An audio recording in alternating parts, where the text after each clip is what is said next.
Good morning, all my industrious, hardworking, energetic patriots. Let's take a look at this story from the BBC. Biden's unlikely plan to use roads to fight racism.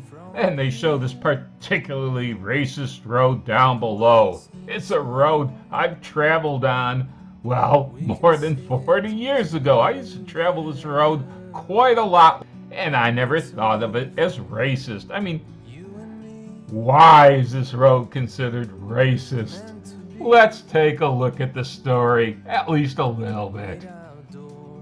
The caption reads, "A section of Interstate 81, which critics call racist, divides a neighborhood of Syracuse in two." Now, in case you don't know, Highway 81 was a part of Ike's plan to build the interstate highway system. Yeah, it goes back that far. I don't know when this stretch was built, probably in the 50s or 60s. That's when most of Highway 81 was built. So they're saying this road, which has been around since the 50s or 60s, so let's say the 50s, making it 70 years old, has been racist its entire life. Why, I can see the racism. Just look at all those white lines on the road. I don't see any black. Wait a minute. The road is black and it's covered with white. Of course it's racist. How dare they? Let's go on with the story though. Tucked into U.S. President Joe Biden's expansive infrastructure. No.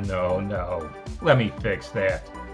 Tucked into Uncle Joe's expensive infrastructure bill. There, I fixed it. Is a plan to knock down racist roads that he say harms minority communities. But not everyone he's trying to help agrees. Let's go on. A fine layer of soot covers the straw yellow paint of the wooden houses that line Interstate 81, a highway in downtown Syracuse, New York, held up by rusted steel girders and dingy pillars of cement. Damn, he could be talking about anywhere in New York State. The road from which car exhaust billows out to choke passers-by, and the sound of the lorry tires, 18-wheelers to you and me, can be heard day and night, cuts the surrounding neighborhood in two. One last paragraph. A housing estate, Pioneer Homes, lies to the east at the bottom of a hill. To the west, there is a more public housing along which the little yellow houses, primarily minority owned, and a few businesses. And you see, there is why I think that this Highway 81 was built where it was. It had nothing to do with race. As they say, public housing to the west of it, public housing to the east of it. When they were building this Highway 81, they were looking for the cheapest land available.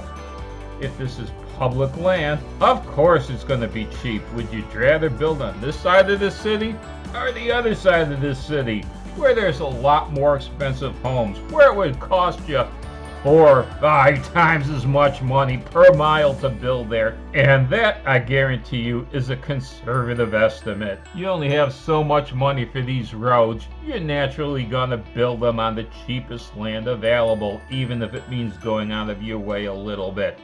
And since the land is already bought, why, when they rebuild these roads, do you think they're going to rebuild them in what was now even more crowded and more expensive land? Or do you think they're going to use the land they already have?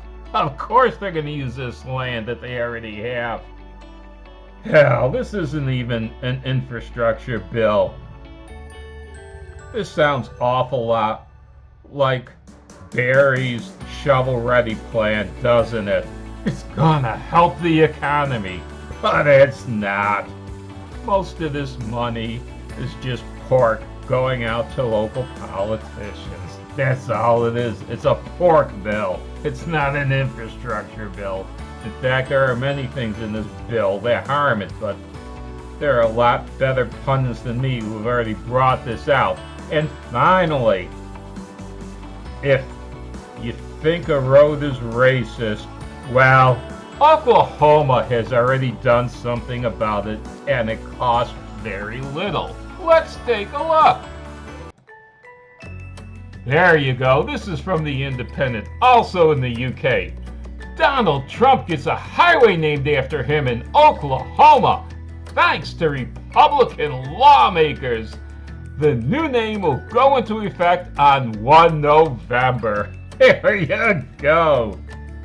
Starting on 1 November, President Trump has a highway named after him in Oklahoma. That'll fix the racism, won't it?